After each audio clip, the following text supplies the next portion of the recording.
नमस्कार, एनटिभी इटरी समाचारमा स्वागत छ। म जीवन लिम्बू र साङ्केतिकरणका लागि मसँग हुनुहुन्छ दुभाषी सन्तोषी घिमिरे। सुरुमा प्रमुख समाचार। आज थप 1041 जनामा कोरोना संक्रमण पुष्टि। मुलुकभर कुल संक्रमितको संख्या 45,277 पुग्यो। पछिल्लो 24 घण्टामा मोरङमा मात्र कोरोना संक्रमणका कारण थप 4 जनाको मृत्यु। प्रदेश 1 मा कोरोनाबाट मृत्यु हुनेको संख्या 39 पुग्यो। माटो सुधार र पर्यावरणका लागि उपयोगी मानिएको जुट खेती लोप हुँदै प्रदेश 1 मा 6000 हेक्टरमा खुम्चियो खेती। झापाका ग्रामीण क्षेत्रमा व्यावसायिक बाख्रा पालन कार्यक्रम सञ्चालन। कार्यक्रमबाट सयौं किसानले प्रत्यक्ष लाभ लिँदै। र अर्जेन्टाइन स्ट्राइकर लियोनल मेसी थप 1 सिजन बार्सिलोनामै बस्ने। क्लबसँग कानुनी विवाद गर्न नचाहेको स्पष्टोक्ति। वरिष्ठ आँखा विशेषज्ञहरूद्वारा चेक जाँच गरिनुका साथै अत्याधुनिक जर्मन मेसिनद्वारा मोतियाबिन्दुको अपरेसन पनि गरिन्छ। आँखाको नानी कर्निया तथा आँखाको दृष्टि पर्दा रेटिनाको विशेषज्ञ सेवा पनि उपलब्ध छ। नवदृष्टि आई हस्पिटल प्राली, इटहरी 4, पूर्व लाइन। 2077 सालका चाडपर्वहरूको शुभकामना सहित रङ्गमहल ग्रुपले ल्याएको छ उत्सवको बहार, उपहारै उपहार। 60,000 रुपैयाँभन्दा बढीको महालक्ष्मी पेन्ट्सका उत्पादन खरिद गरी पाउनुहोस् हात खाली नजाने उपहारहरू र गोला प्रथाबाट पाउनुहोस् आकर्षक उपहारहरू। यो योजना रङ्गमहल ग्रुप अन्तर्गतका आधिकारिक डिलरहरूमा मात्र लागू हुनेछ। महालक्ष्मी पेन्ट्सले घर रङ्गाऊ, हात खाली नजाने उपहारमा रमाऊ। रङ्गमहल ग्रुप। समाचार अब विस्तारमा। पछिल्लो 24 घण्टामा कोरोना संक्रमणका कारण थप 9 जनाको मृत्यु भएको छ। स्वास्थ्य तथा जनसङ्ख्या मन्त्रालयका अनुसार 3 जना महिला सहित थप 9 जनाको मृत्यु भएको हो। यो सँगै कोरोना संक्रमणका कारण मुलुकभर मृत्यु हुनेको संख्या 280 पुगेको छ। त्यसैगरी आज कोभिड-19 का 1041 संक्रमित थपिएका छन्। पछिल्लो 24 घण्टामा गरिएको पीसीआर परीक्षणबाट थप 1041 जनामा संक्रमण पुष्टि भएको मन्त्रालयले जनाएको छ। थपिएका संक्रमितसँगै देशभर कुल संक्रमितको संख्या 45,277 पुगेको छ। मन्त्रालयले आफ्नो नियमित प्रेस ब्रिफिङको क्रममा काठमाडौँ उपत्यकाको 3 जिल्लामा 408 सहित देशभर संक्रमित थपिएको जनाएको छ। मन्त्रालयका प्रवक्ता डाक्टर जागेश्वर गौतमका अनुसार काठमाडौँमा 326, ललितपुरमा 36 र भक्तपुरमा 45 जनामा संक्रमण पुष्टि भएको छ। प्रवक्ता गौतमका अनुसार हाल 17,870 जना कोभिड-19 को संक्रमण सक्रिय रहेको छ। पछिल्लो 24 घण्टामा 12,473 जनाको पीसीआर परीक्षण गरिएको मन्त्रालयले जनाएको छ। प्रदेश 1 मा पछिल्लो 24 घण्टामा कोरोना भाइरस कोभिड-19 संक्रमणबाट थप 4 जनाको मृत्यु भएको छ। मृत्यु हुने सबै मोरङका रहेका छन्। कोभिड संक्रमणका कारण विराटनगरका 2 महिला र बुढीगङ्गा र धनपाल थानका 1 पुरुषको मृत्यु भएको प्रदेश 1 सामाजिक विकास मन्त्रालयले जनाएको छ। यो सँगै प्रदेश 1 मा कोभिड संक्रमणबाट मृत्यु हुनेको कुल संख्या 39 पुगेको छ, जसमध्ये प्रदेश 1 स्थायी ठेगाना भएका 27 जना रहेका छन् भने अन्य 12 जना प्रदेश 1 बाहिरका रहेका छन्। त्यसैगरी प्रदेश 1 मा आज थप 54 जनामा कोरोना संक्रमण देखिएको छ। 1761 जनाको पीसीआर परीक्षण गर्दा 23 महिला र 31 पुरुषको रिपोर्ट पोजिटिभ आएको हो। आज थपिएका संक्रमित मध्ये मोरङका 34, सुनसरीका 13, झापाका 5, इलामका 1 जनामा संक्रमण देखिएको हो। यो सँगै प्रदेश 1 मा आजसम्म कोरोना संक्रमितहरूको कुल संख्या 3,879 पुगेको छ। यसैगरी प्रदेश 1 बाट आज थप 16 जना संक्रमित निको भएर डिस्चार्ज भएका छन्। कोशी अस्पताल कोभिड-19 उपचार केन्द्रबाट सबैजना कोरोना संक्रमण मुक्त भई डिस्चार्ज भएका हुन्। हालसम्म प्रदेश 1 मा डिस्चार्ज हुनेको संख्या पनि 1,835 पुगेको छ। कोरोना भाइरस संक्रमणका कारण पर्सामा पनि 2 जनाको मृत्यु भएको छ। कोरोना संक्रमणका कारण 75 र 77 वर्षीय दुवै पुरुषको मृत्यु भएको वीरगञ्जको नारायणी अस्पतालले जनाएको छ। मृत्यु हुनेमा वीरगञ्ज महानगरपालिका वडा नम्बर 10 निवासी 77 वर्षीय पुरुष र पम हामैनपुर गाउँपालिका 2 का 75 वर्षीय पुरुष रहेका छन्। यो सँगै पर्सामा कोरोना संक्रमणका कारण मृत्यु हुनेको संख्या 41 पुगेको छ। यसैगरी पर्सामा आज थप 6 जना संक्रमित थपिएका छन्। 12 र पर्साको विभिन्न स्थानमा सङ्कलन गरिएको 580 स्वाब परीक्षणको क्रममा थप 6 जनामा संक्रमण पुष्टि भएको हो। यसैगरी जिल्लामा पछिल्लो 24 घण्टामा थप 46 जना संक्रमण मुक्त भई घर फर्किएका छन्। यससहित जिल्लामा हालसम्म 1319 जना कोरोना संक्रमित निको भएर घर फर्किएका छन्। कोरोना संक्रमणका कारण विगत 5 महिनादेखि विद्यालयहरू बन्द छन्। यसले गर्दा बालबालिकाहरू आफ्नो भविष्यप्रति चिन्तित हुन थालेका छन्। उनीहरूले सम्बन्धित निकायले अनलाइन भर्चुअल वा घुम्ती कक्षा सञ्चालन गरेर भए पनि विद्यालय शिक्षा उपलब्ध गराउन माग गर्न थालेका छन्। एक रिपोर्ट। सूचना प्रविधिको पहुँच बाहिर रहेका बालबालिकाहरूलाई विद्यालय शिक्षा उपलब्ध गराउन मोरङका शिक्षकहरूले गृह कार्य सुरु गरेका छन्। सरकारले अनलाइन कक्षा सञ्चालन गरे बापत शुल्क लिन पाउने निर्णय गरेपछि सूचना प्रविधिको पहुँच पुगेका बालबालिकाहरूलाई विद्यालय शिक्षा पाउन सजिलो हुने भएको छ। तर सूचना प्रविधिको पहुँच नै नपुगेका बालबालिकालाई भने विद्यालय शिक्षा उपलब्ध गराउन कठिन हुने शिक्षकहरूले बताएका छन्। हामीले 2 मिटरको दूरी राख्ने हो भने पनि एउटा विद्यालयमा बढीमा 10-15 जना विद्यार्थी हुन्छन्। पहिले नै 60-70 जना विद्यार्थी भइरहेको विद्यालयमा अहिले 10-15 जना विद्यार्थी राखेर विद्यालय सञ्चालन गर्न सकिने अवस्था पनि छैन। विद्यार्थीहरू अलि होपलेस भइरहेको अवस्थामा छन्। उनीहरू एकदमै अप्ठ्यारो अवस्थामा छन्। उनीहरूलाई चाहिँ अब पर्सनल कन्ट्याक्ट गरेर चाहिँ जाने हो कि भन्ने हामीले सोच बनाएका छौँ। अहिलेसम्म चाहिँ ठ्याक्कै हामीले प्लानिङमा चाहिँ यही गरी नै भनेर गरिसकेका चाहिँ छैनौँ, तर त्यो सोचमा चाहिँ हामी। मोरङका केही विद्यालयहरूले घुम्ती कक्षा सञ्चालन गरेर विद्यालय शिक्षा उपलब्ध गराइरहेका छन्। शहरी क्षेत्रमा करिब 60% बालबालिकाहरूमा सूचना प्रविधिको पहुँच पुगेको अनुमान छ भने ग्रामीण क्षेत्रमा 6% बालबालिकाहरूले मात्र सूचना प्रविधि प्रयोग गरेर विद्यालय शिक्षा लिइरहेका छन्। कोरोना संक्रमणका कारण विगत 5 महिनादेखि विद्यालय बन्द भएपछि बालबालिकाहरू भने भविष्यप्रति चिन्तित बनेका छन्। उनीहरूले तोकिएको विद्यालयको सट्टा घर नजिकको विद्यालयमा स्वास्थ्य सतर्कता अपनाएर कक्षा सञ्चालन गर्न सरकारलाई आग्रह गरेका छन्। तरकारीहरू बेच्दा चाहिँ हजारौँको कन्ट्याक्टमा आउँछ त्यो बच्चाहरू। त्योभन्दा राम्रो टिचरहरू बस्नुभएको हुनुहुन्छ घरमा, र कतिपय ब्याचलर पास भएको दाइ दिदीहरू, 12 पास भएको दाइ दिदीहरू पनि घरमा यत्तिकै बस्नुभएको हुनुहुन्छ। तिनीहरूलाई यदि भनेको भए उनीहरूले पनि 1 घन्टा 2 घन्टा हामीलाई केही न केही त सिकाउनुहुन्थ्यो। विद्यालय शिक्षा उपलब्ध गराउने जिम्मेवारी स्थानीय तहको भएकाले अनलाइन भर्चुअल अथवा घुम्ती कक्षाबारे छिटोभन्दा छिटो निर्णय गर्न शिक्षक र विद्यार्थीहरूले स्थानीय सरकारहरूलाई आग्रह गरेका छन्। मोहन मानन्दर, एनटिभी इटरी समाचार, विराटनगर। समाचारमा अब केही बेर विश्राम।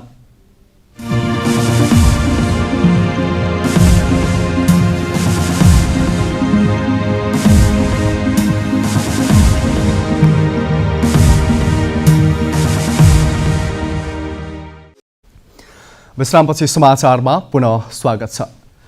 जीवन निर्वाह गर्न कि त विदेश जानै पर्छ कि त सरकारी जागिर नै खानुपर्छ भन्ने धारणा धेरैको हुन्छ।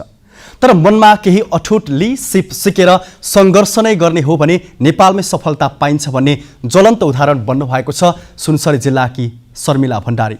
हेरौँ यो रिपोर्ट। सुनसरी जिल्ला इटरी उपमहानगरपालिका 7 मा बस्ने शर्मिला भण्डारी, जसलाई सबैले साहसी महिला भन्ने गर्दछन्, सानै उमेरमा बिहे गरेर श्रीमानले छोडेपछि सङ्घर्षको यात्राले उहाँलाई इटरीमा मिल सञ्चालक बनायो। उहाँ अहिले अरूको धान कुट्ने, मकै पिस्ने, मसला पिस्ने मिल एक्लैले सञ्चालन गरिरहनु भएको छ। त्यति मात्र होइन, मिलसँगै दोकान र फ्रेस हाउस पनि चलाउनुहुन्छ।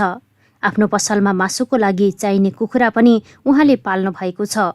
बिहान 4 बजेदेखि बेलुकी 10 बजेसम्म उहाँलाई एकैछिन फुर्सद हुन्न।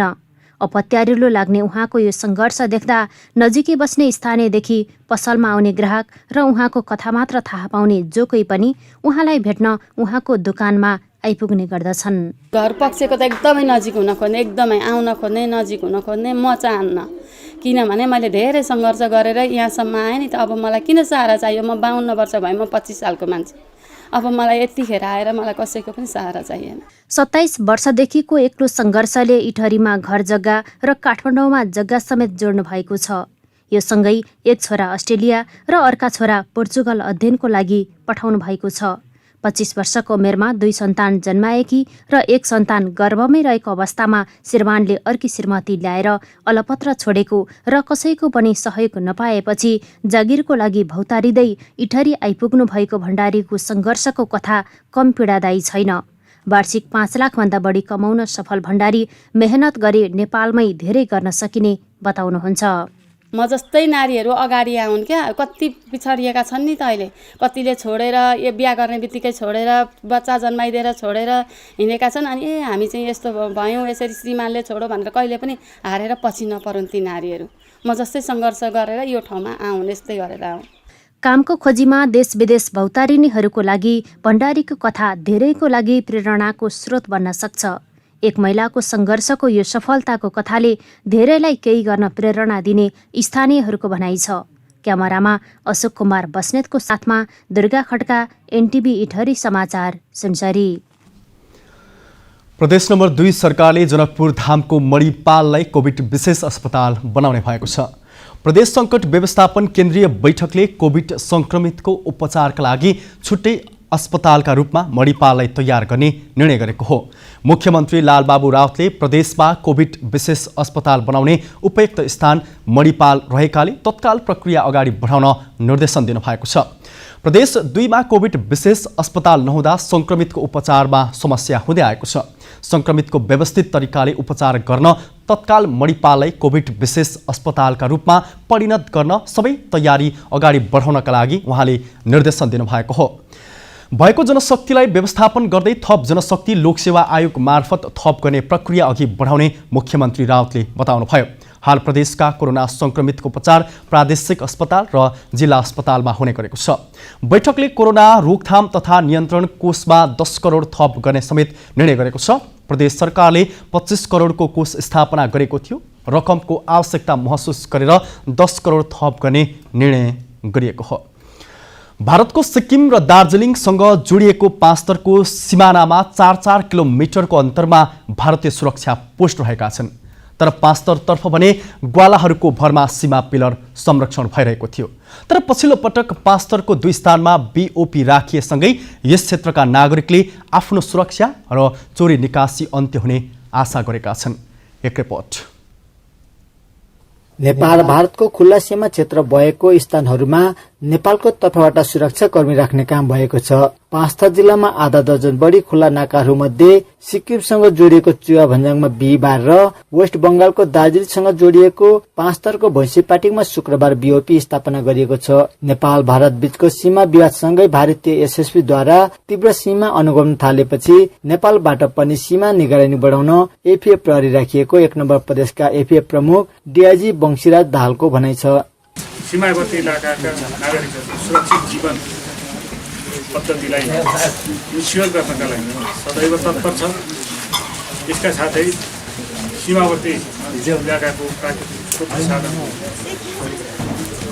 अवैध किसिमले हुने दोहनलाई निरुत्साहित गर्न हामी सदैव तत्पर छौँ। नेपाल सरकारको तर्फबाट भने अनुगमन नहुँदा सीमा क्षेत्रमा बसोबास नेपाली ग्वालाहरूले सीमा पिलर रेखदेख गर्दै आएका थिए। सिमानामा पर्ने पाँचतरको फालेलुङ र याङ्गर गाउँपालिकामा 44.38 किलोमिटर दूरीमा नेपालको कुनै निकायको उपस्थित नहुँदा यहाँ बसोबास नागरिकले समस्या भोग्नु परेको थियो। बीओपी स्थापनाले जीवदनसँगै वन्यजन्तु तथा जडीबुटी चोरी निकासी अन्त्य हुने सरकारवालाहरूको भनाइ छ। यहाँका सम्पूर्ण जनतालाई, यहाँको सम्पूर्ण वन जङ्गललाई रक्षा गर्ने काम हाम्रो हुन्छ। हाम्रो याङ्गर गाउँपालिकामा यो बीओपी बस्न एकदम जरुरी रहेछ। उक्त स्थानमा 9 वटा ठूला जङ्गे पिलर र 113 वटा साना पिलर हुनुपर्ने हो। तर 16 साना स्तम्भ हराएपछि अहिले 97 वटा साना स्तम्भ रहेको प्रहरीले जनाएको छ। सोही स्थानमा सर्वसाधारणले शास्ति खेप्नु परेको भन्दै पाँचतरको बाँकी 2 स्थानमा चाँडै बीओपी राखिने प्रदेश सभा सदस्य सीता थेबेले बताउनुभयो। यो सीमा मात्रै होइन, भोलि इन्डिया र नेपालको चाहिँ व्यापारिक केन्द्र पनि बन्नेछ। बीओपी स्थापनाले सीमा रक्षासँगै वन्यजन्तु तथा जडीबुटी चोरी निकासी अन्त्य हुने अपेक्षा गरेका छन्। विजय बदलावती, एनटिभी इटहरी, प्रदेश नम्बर 1, पाँचतर। समाचारमा अब केही बेर विश्राम।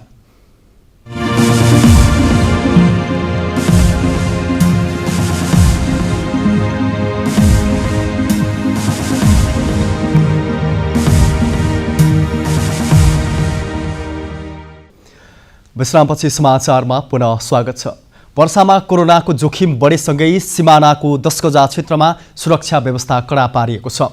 सुरक्षाको जिम्मेवारी नेपाली सेना, सशस्त्र प्रहरी र नेपाल प्रहरीलाई दिइएको छ। सिमानामा हुने मानव तस्करी र तस्करहरूको भारतको रक्सौल हुँदै नेपाल प्रवेशलाई कडाई गर्दै न्यूनीकरण गर्न थप सुरक्षाकर्मीहरू नाकामा परिचालन गर्ने जिल्ला प्रशासन कार्यालय पर्साले जनाएको छ। वीरगञ्ज भन्सार अगाडि रहेको सशस्त्र प्रहरीको बोर्डर आउटपोस्टमा थप 50 जना सशस्त्र प्रहरी जवानलाई खुला सिमानामा सुरक्षाको जिम्मेवारी दिएको प्रदेश नम्बर 2 का प्रमुख डीआईजी कृष्ण भक्त ब्रह्मचार्यले बताउनुभयो। देशभरि 240 वटा बोर्डर आउटपोस्टहरू सञ्चालनमा ल्याउने सशस्त्र प्रहरीको पूर्व योजना अनुसार पर्सामा प्रत्येक 5 किलोमिटरको दूरीमा सीमा सुरक्षाका लागि जिल्लाभरि 14वटा बोर्डर आउटपोस्ट कायम गर्ने उहाँले बताउनुभयो। कोरोना संक्रमणको महामारी र जिल्लामा सुरक्षा व्यवस्था कडा नभएका कारण खुल्ला नाकाबाट लुकीछिपी आवत जावत नरोकिँदा कोरोना संक्रमित र मृतकहरूको संख्या बढी देखिएको चिकित्सकहरूले बताएका छन्। पर्यावरण र माटो सुधारका लागि निकै उपयोगी मानिएको जुट खेती लोप हुँदै गएको छ। 2 दशक अघिसम्म प्रदेश नम्बर 1 मा 60,000 भन्दा धेरै क्षेत्रमा हुने जुट खेती अहिले 6,000 हेक्टरमा खुम्सिएको छ। एक रिपोर्ट। प्रदेश नम्बर 1 को झापा, मोरङ र सुनसरीमा अधिक खेती हुने जुट अर्थात् सुनपाट खेती बिस्तारै लोप हुँदै गएको छ। पर्यावरण र जलस्रोत भण्डारमा समेत ठूलो टेवा दिने जुट खेती अहिले बिस्तारै लोप हुँदै गएको भूमि व्यवस्था, कृषि तथा सहकारी मन्त्रालयका प्रवक्ता एवं बाली विज्ञ डाक्टर राजेन्द्र उप्रेतीले बताउनुभयो। जुट त अब 60,000 हेक्टरबाट अहिले 6,000 हेक्टर पनि छैन हैन। एउटा त्यसको सबै मलहरू कुहिएर त्यो खेतसम्म आइपुग्थ्यो, पातहरू सब झर्थ्यो, खेतमा हुन्थ्यो। अर्को कुरा, हामी जुट कुहाउनको लागि लाखौँवटा पोखरीहरू हाम्रो थिए नि, त्यो पोखरीले पानी रिचार्ज गर्थ्यो, हाम्रो जलभण्डारहरू, भूमिगत जलभण्डारहरू भरिया हुन्थ्यो, पानीको सङ्कट हुँदैन थियो, कहीँ पऱ्यो भने त्यही तानेर हाल्न सकिन्थ्यो हैन। त्यो कुरा त दुइटै सिद्धियो नि।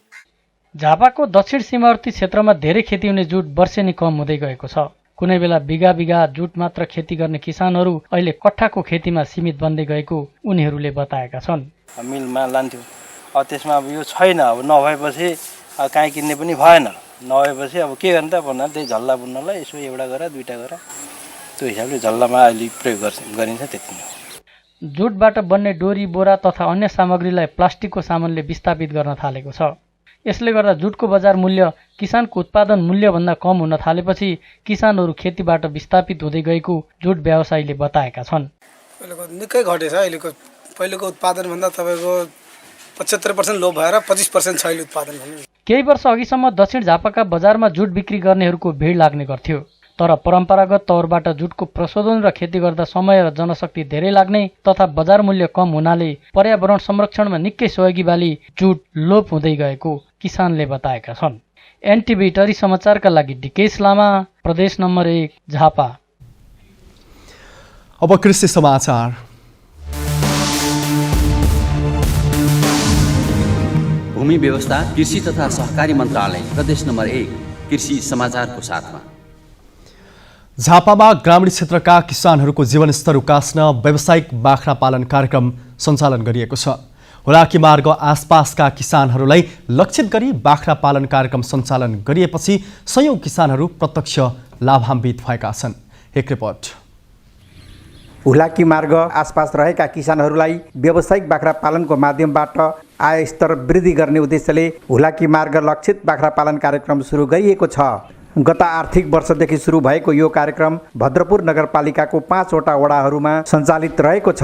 कार्यक्रमले किसानहरूलाई बाख्राखोर निर्माण गर्न र उन्नत जातका बाख्रा खरिद गर्नका लागि भेटरिनरी अस्पताल तथा पशु सेवा विज्ञ केन्द्र झापाले 25 लाख अनुदान रकम प्रदान गरेको छ भने किसानहरूले 8,35,000 सो लगानी गरेका छन्। मेची हुलाकी मार्ग बाख्रा पालन मूल समिति अन्तर्गत 5 वटा बाख्रा पालन कृषक समूहहरूमा 100 जना किसानहरू आबद्ध रहेका छन्। कार्यक्रमको बजेटले 19 वटा बाख्राखोर निर्माण गरिएको र समूहका किसानहरूलाई प्रजननका लागि 25 माउ बाख्रा र 4 वटा बोयर बोका वितरण गरिएको मूल समितिले जनाएको छ। किसानहरूले 16 दिने तालिम लिएपछि व्यावसायिक बाख्रा पालन गर्न निकै सहज भएको बताएका छन्। पहिला चाहिँ अब यसरी हामीले गाउँले हिसाबले हैन गाउँले टाइपले 1-2टा बाख्रा पालेकै थियो, तर व्यवस्थित तरिकाले हैन व्यवसाय गर्ने हिसाबले चाहिँ थिएन। अब अहिले चाहिँ हामीले ट्रेनिङ लिएको छौँ। जानिन्थ्यो पहिला 2 केजी 4 केजी दाना खुवाइन्थ्यो एकैचोटि भने अहिले चाहिँ दानाको मात्रा मिलाएर खुवाउन आउन थाल्यो, किनभने हामीले ट्रेनिङ लिएको छौँ। दाना कम्ती खुवाउनु पर्दो रहेछ अनि घाँस धेर खुवाउने खोर पनि दिनुभएको छ। अब चाहिँ मजाले नै गर्ने। हुलाकी मार्ग लक्षित बाख्रा पालन कार्यक्रमले माउ बाख्रा खरिद र बाख्रा खोर निर्माणमा 75% अनुदान प्रदान गरेपछि व्यावसायिक बाख्रा पालन प्रति किसानहरूको आकर्षण बढेको छ। बाख्राको पशु बिमा र बाह्य परिजीविका औषधिहरू निःशुल्क वितरण गरिएको पशु सेवा विज्ञ केन्द्र झापाका प्रमुख डाक्टर गङ्गाराम यादवले बताउनु भएको छ। बाख्राको खोर निर्माण, त्यसपछि बोयर बाख्राका क्रस माउहरू वितरण गरिएका छन्। प्रजनन योग्य बोयर क्रस बोकाहरू 75%सम्मका लगभग 4वटा वितरण भएका छन्। भीम नेम्बाङ, एनटिभी इटरी समाचार, झापा। मोरङ कटहरीका किसानहरू कुखुरा पालन व्यवसायबाट मनज्ञ आम्दानी गरिरहेका छन्। किसानहरूले मासु र अन्डा दुवै उत्पादन गर्ने उद्देश्यले फर्म समेत सञ्चालन गरिरहेका छन्। हेरौँ यो रिपोर्ट। यो दृश्य हो मोरङ कटहरी गाउँपालिका वडा नम्बर 3 मा रहेको दाजुभाइ कृषि फर्मको। यो फर्म अहिले 3 जना युवाहरू संयुक्त लगानी गरेर सञ्चालन गरिरहेका छन्। नेपालमै बसेर कृषि क्षेत्रमा केही गर्न सकिन्छ भन्ने अठोटका साथ फर्म सञ्चालन गरिरहेको सञ्चालकहरूको भनाइ छ। ब्रोइलर कुखुरा पालनबाट सुरु गरेको व्यवसायले सामान्य मुनाफा मात्र भएपछि खासै सन्तुष्टि हुन सकेका थिएनन् उनीहरू। तर 1 वर्षदेखि लोकल कुखुरासँगै चल्ला उत्पादन गर्न थालेपछि मासिक 4 देखि 5 लाख रुपैयाँसम्म आम्दानी हुने गरेको सञ्चालक रबिन बरालले बताए। हामी 3 जना छौँ साथीहरू यसमा। 3 जनाले बराबर मिलेर यसमा चाहिँ लगानी पनि हालेका छौँ, काम पनि बराबरै गरेका छौँ। सबैजनाको आफ्नो डिपार्ट छ भने अहिले हामीले महिनाको भनेको 4-5 लाख रुपैयाँ आम्दानी हामीले लिइराखेका छौँ। याभन्दा अझै माथि जाने हामीले कोसिस गरिरहेका छौँ। अहिले उनीहरू 1000 लोकल कुखुरा, 100वटा टर्की, 200वटा कडकनाथ कुखुरा र 50वटा लौकाट पालन गरिरहेका छन्। चल्ला उत्पादनका लागि चितवनबाट 3,50,000 रुपैयाँमा एउटा ह्याचेरी मेसिन आयात गरेर चल्ला समेत उत्पादन गरिरहेका छन्। मासु र अन्डा दुवै उत्पादन गर्ने उद्देश्यले फर्म सञ्चालन गरिरहेको अर्का सञ्चालक सचित कार्कीले बताए। हाम्रो फर्ममा विभिन्न जातको कुखुरा छ, जस्तै लोकल कुखुरा, कडकनाथ कुखुरा, अनि हामीसँग टर्की छ, बटाई पनि छ हामीसँग विभिन्न जातका अरू कुखुराहरू पनि छन् हैन। अनि त्यसमा के छ भने हाम्रो चाहिँ मेन उद्देश्य भनेको लोकल कुखुराको चल्ला उत्पादन, टर्कीको चल्ला उत्पादन र साथै मासुलाई पनि हामी व्यावसायिक रूपमा कुखुरा पनि हाम्रो बेचबिखन हुन्छ। 1 बिघा जग्गा भाडामा लिएर 35 लाख लगानी गरेर फर्म सञ्चालन गरिरहेका सञ्चालकहरू हालसम्म कुनै पनि निकायबाट अनुदान तथा सहयोग लिएका छैनन्। बेला बेलामा कुखुरामा रोग लागेर एकैपटक 30 देखि 40वटा कुखुरा मर्ने गरेकोले रोग व्यवस्थापन गर्न चुनौतीपूर्ण हुने गरेको सञ्चालकहरूको अनुभव छ। उनीहरूले उत्पादन गरेको चल्ला तथा कुखुराहरू मोरङ र झापा जिल्लामा खपत हुँदै आएको छ। लाखौं रुपैयाँ लगानी गरेर वैदेशिक रोजगारीमा जानुभन्दा राम्रो थोरै लगानी गरेर मन लगाएर मेहनत गर्न सके आफ्नै देशमा मनज्ञ आम्दानी गर्न सकिने कुखुरा फर्म सञ्चालक युवाहरूले उदाहरण दिएका छन्। सन्तोष राजवंशी, एनटिभी इटहरी समाचार, मोरङ। समाचारमा अब केही बेर विश्राम।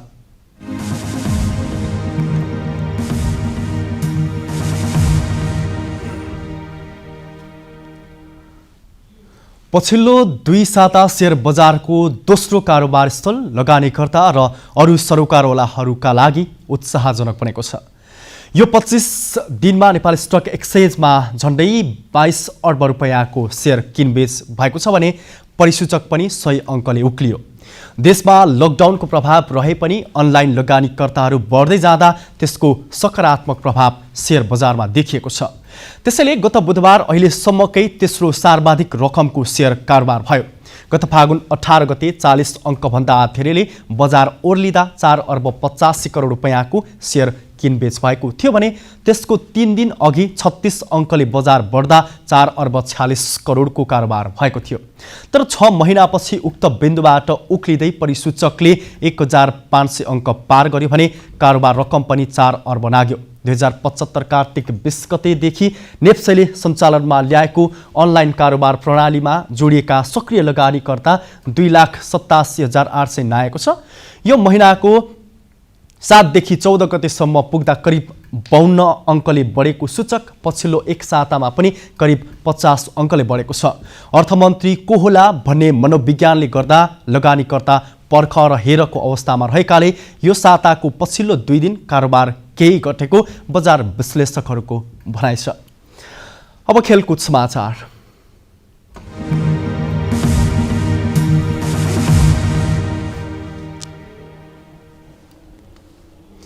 स्पेनिस क्लब बार्सिलोनाका कप्तान लियोनल मेसी थप 1 सिजन क्याम्प 9 मै बस्ने भएका छन्।